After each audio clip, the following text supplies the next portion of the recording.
केंद्रीय जांच agency ED ने साइबर ठग आशीष कक्कड़ को मनी लॉन्ड्रिंग के मामले में गिरफ्तार किया है। ईडी ने 17 ठिकाने जहां ये छापेमारी की थी। आशीष कक्कड़ को 10 दिन की ईडी रिमांड पर भेज दिया गया है।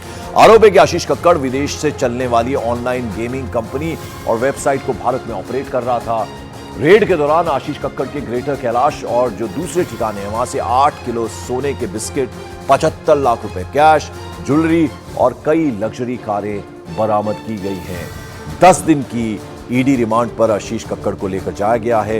ईडी ने साइबर ठग आशीष कक्कड़ को गिरफ्तार किया है और कई सारा कैश, लग्जरी गाड़ियां बरामद हुई हैं। 17 ठिकानों पर यह छापेमारी की गई है। सोने के बिस्किट बरामद हुए, तस्वीरों में हम आपको दिखा रहे हैं। साइबर ठग है आशीष कक्कड़, जिसको एनफोर्समेंट डायरेक्टरेट की टीम ने गिरफ्तार किया है। 17 ठिकानों पर यह छापेमारी हुई है। 10 दिन की ईडी रिमांड पर भेजा गया है आशीष कक्कड़ को।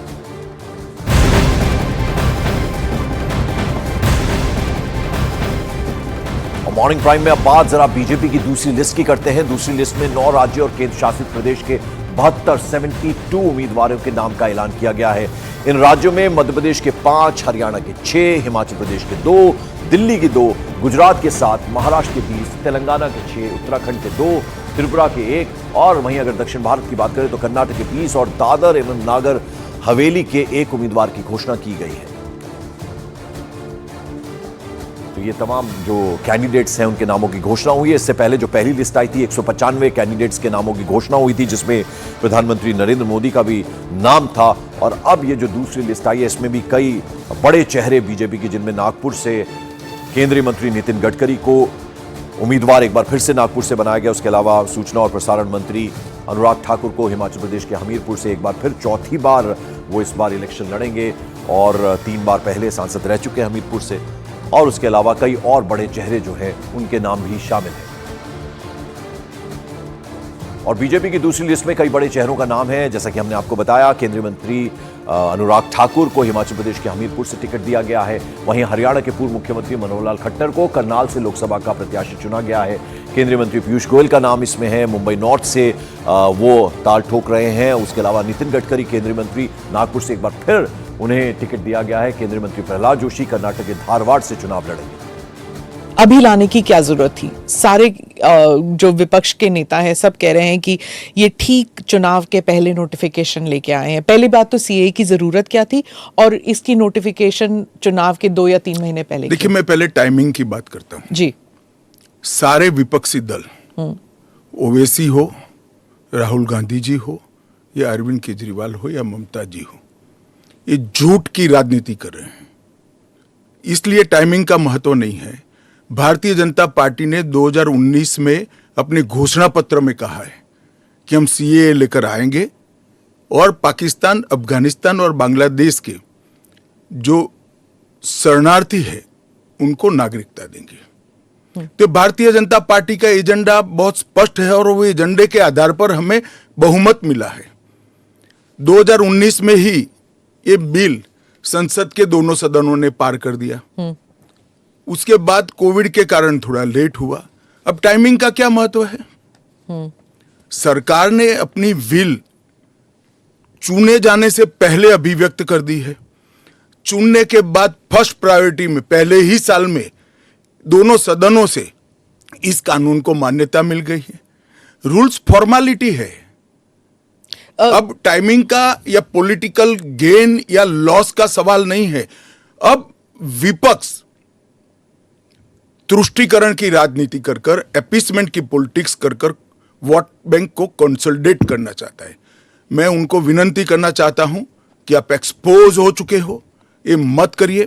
पूरे देश की जनता जानती है कि सीएए इस देश का कानून है और ये 4 साल में मैं कम से कम 41 बार बोला हूं कि ये होगा, चुनाव के पहले होगा। अब क्या मतलब है टाइमिंग का सवाल करने का? तो इतने साल तो हुआ नहीं ना, 2019 के बाद अब हुआ है। स्मिता जी, मुझे एक बात बताइए, wheel of legislator, wheel of government bill से प्रकट होता है या रूल से प्रकट होता है? ऑब्वियसली बिल से। रूल व्यवस्था करता है, जो करने में पहले कोविड के कारण और बाकी सारे पॉलिटिकल इश्यूज के कारण लेट हुआ। मगर कब से नागरिकता मिलेगी? तो 2014 के पहले से वो थंब रूल वहीं का वहीं है। आज क्या फर्क पड़ गया है बताइए? कोई फर्क नहीं पड़ा है। भारतीय जनता पार्टी को के लिए ये पॉलिटिकल गेन का मुद्दा नहीं है। भारतीय जनता पार्टी के लिए, हमारे नेता नरेंद्र मोदी जी के लिए अफगानिस्तान, पाकिस्तान और बांग्लादेश से आए हुए करोड़ों शरणार्थियों को उनका अधिकार देने का मुद्दा है, उनकी वेदना से मुक्ति दिलाने का मुद्दा है और उनकी 3 पीढ़ी को न्याय देने का मुद्दा है, जो कांग्रेस पार्टी ने कभी नहीं दिया। आप कह रहे हैं करोड़ों लोग यहाँ आएंगे, लेकिन ये पॉलिटिकल नहीं है, मतलब आपको कोई पॉलिटिकल फायदा नहीं होगा। लेकिन जो विपक्ष है वो कहती है कि आप एक नया वोट बैंक बना रहे हैं, बीजेपी एक नया वोट बैंक बना रही है अपने लिए। देखिए, विपक्ष को और कोई काम नहीं। उन्होंने तो सर्जिकल स्ट्राइक और एयर स्ट्राइक को भी बताया कि आपका पॉलिटिकल फायदा है, तो क्या हम टेररिज्म पर कदम न उठाए? इन्होंने 370 को भी बताया कि ये आपके पॉलिटिकल फायदे के लिए कर रहे हैं। हम 1950 से कह रहे हैं कि हम 370 को हटाएंगे। उनका हिस्ट्री है, जो बोलते हैं वो करते नहीं है। मोदी जी का हिस्ट्री है, जो भारतीय जनता पार्टी ने कहा है, नरेंद्र मोदी ने कहा है, वो पत्थर की लकीर है। मोदी की हर गारंटी पूरी होनी है। 2019 में आपने एएनआई को इंटरव्यू में कहा था कि जो हिंसा हुई थी उस वक्त, सीए के कारण जो हिंसा हुई थी, उस वक्त आपने कहा था एक डिसइंफॉर्मेशन कैंपेन है और वो आप दूर नहीं कर पाए उस डिसइंफॉर्मेशन को, मिस इन्फॉर्मेशन, डिसइंफॉर्मेशन, जो भी। इस बार क्या पार्टी जो है या सरकार जो है उसको अलग कर पाई है? सुमिता जी, दरमियान में मैंने कहा 41 टाइम, 41 बार अलग अलग मंचों से इसके बारे में मैंने डिटेल बात करी है कि इस देश के अल्पसंख्यक माइनॉरिटीज या तो किसी और व्यक्ति को डरने की जरूरत नहीं है, क्योंकि सीए में किसी की नागरिकता लेने का प्रावधान ही नहीं है। सीए सिर्फ और सिर्फ 3 देश, अफगानिस्तान, पाकिस्तान और बांग्लादेश से हिंदू, सिख, बौद्ध, क्रिश्चियन और पारसी, जो जैन और पारसी शरणार्थी आए हैं, इनको उनका अधिकार देने का कानून है, नागरिकता देने का कानून है, जिससे इनके जीवन की वेदनाओं को हम कम कर पाए।